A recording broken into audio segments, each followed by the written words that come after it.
அஸ்ஸலாமு அலைக்கும் எவ்ரிவன். இன்னைக்கு நாங்கள் கினியா பீச் போகலான்னு பிளான் பண்ணியிருந்தோம். ஸோ இது ஏர்லியாக பண்ண பிளான் இல்லை, ஈவினிங் தான் நாங்கள் பிளான் பண்ணோம். ஸோ நான் பைக்கில் தான் ட்ராவல் பண்ணேன். ஃபேமிலி எல்லாருமா சேர்ந்து 3 வீல் செட் பண்ணி அதில் அவங்க போகிற மாதிரி ரெடி ஆகியிருந்தாங்க. ஸோ மூதூரில் இருந்து கினியா போகிறேன்னா 3 பாலத்தை தாண்டி தான் போகணும். ஸோ எங்களோட ஊர் எப்போவுமே இயற்கையோடு சேர்ந்த மாதிரியே இருக்கும்.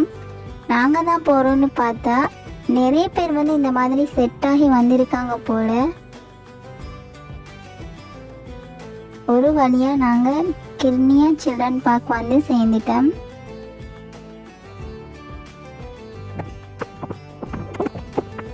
இப்போ முன்னாடி வந்தவங்க எங்கே இருக்காங்கன்னு தேடி கண்டுபிடிக்கணும்.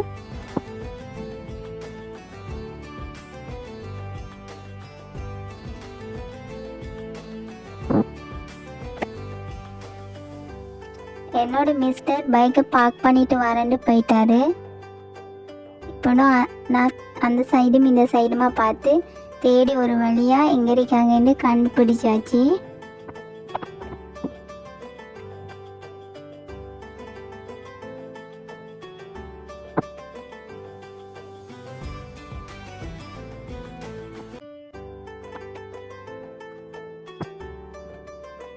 இப்போ போனதுமே நாங்கள் ஐஸ்கிரீம் வாங்கி சாப்பிட ஆரம்பிச்சிட்டோம்.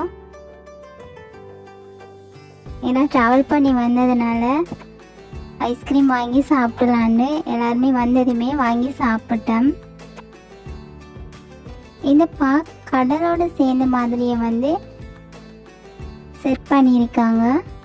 ஸோ அதனால் நேச்சுரலோட சேர்ந்து ரொம்பவே அழகாக இருக்குது.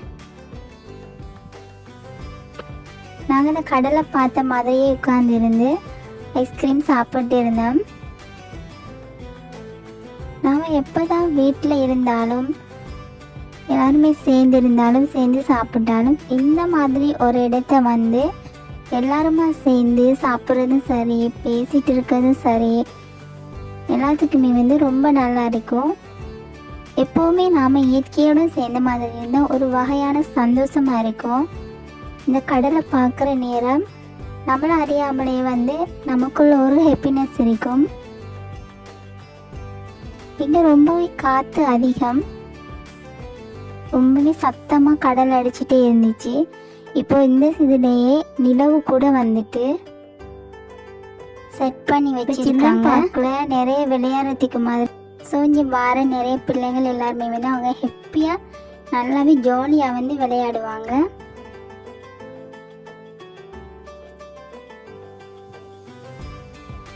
ஸோ எங்களோட டைம் இப்போ முடிஞ்சிருச்சு. நாங்கள் வீட்டுக்கு போகிறதுக்கு எல்லாருமே ரெடி ஆகிட்டோம். ஸோ தேங்க்யூ ஃபார் வாட்சிங். Subscribe my channel.